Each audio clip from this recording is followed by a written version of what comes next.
You know we are. You know we are. You know we are. Prepare You to know be we are. amazed, You know we are. You know we are. We're I King don't want to David's underestimate seed. your experiences.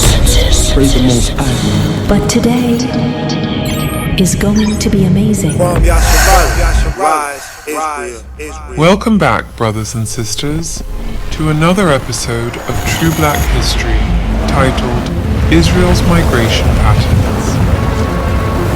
Let there be light.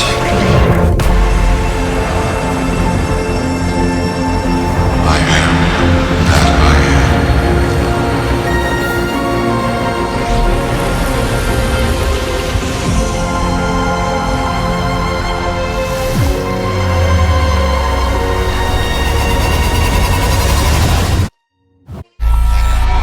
am. In the previous episode, we presented historical documents that showed how the black Jews who were ruling in the area now known as Spain and Portugal were exiled to the coast of Guinea after refusing King John II's decree of baptism. Now, we will reveal historically how the Jews or Israelites who refused King John's proclamation were transported on slave ships to Central, North, and South America, aka the transatlantic slave trade. Let's begin. Does the Bible speak about the enslavement of black people? Answer: yes. Here's the proof. As it is written, Deuteronomy chapter 28 verses 68 in the King James Version. And the Lord shall bring thee into Egypt again with ships, by the way whereof I spake unto thee.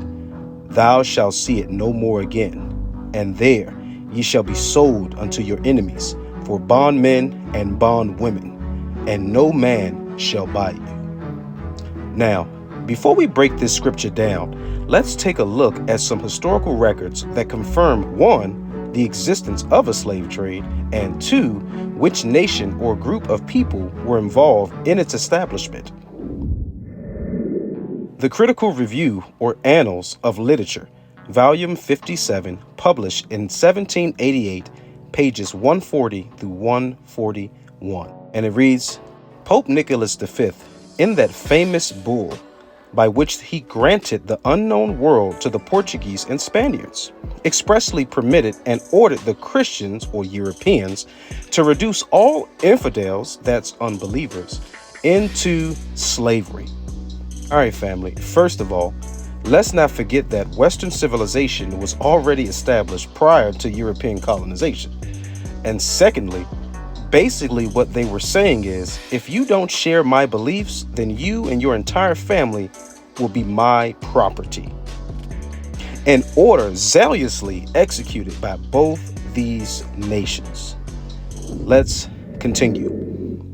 Professor Springle divides the history of the Negro trade, carried on by Christians, into two principal periods.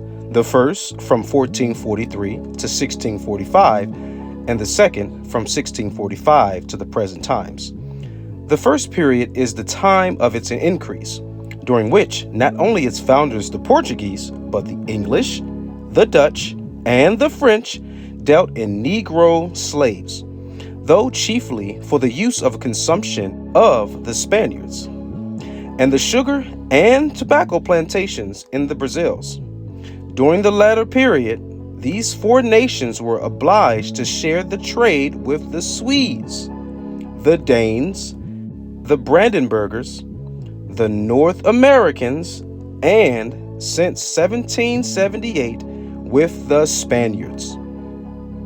Their trade, however, still increased, not only by the Swedes and Brandenburgers ceasing their navigations to the coast of Guinea, but from the annual demand of a supply of more than 100,000 Negro recruits for their own colonies. The author confines his relation of the first Negro trade to that carried on by the Portuguese and Spaniards.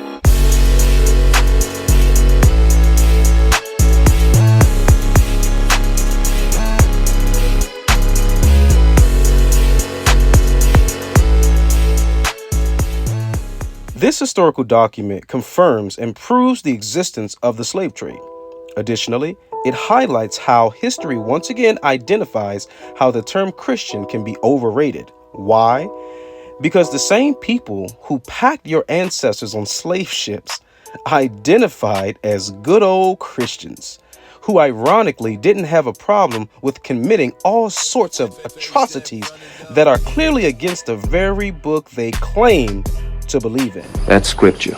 The Edomites, or Europeans, were responsible for not only hijacking the truth of the scriptures, but also they have successfully influenced the entire world to believe that they were followers of Christ. The indoctrination that endorsed white supremacy was a satanic Eurocentric whitewashed version of the Bible, which they subscribed to. This is what they gave to our Israelite ancestors who were enslaved, hence another Jesus, or shall I say their Jesus, who is an antichrist. This is why the chains were removed from around our necks, because our enemies knew we as a people were destroyed. The Protestants, the Catholics, the Church of England, and many others were all pro-slavery. That means the church system that was originally established in America during the early years of its existence not only endorsed the very idea of oppressing God's chosen people, but they also encouraged it. Let that sink in.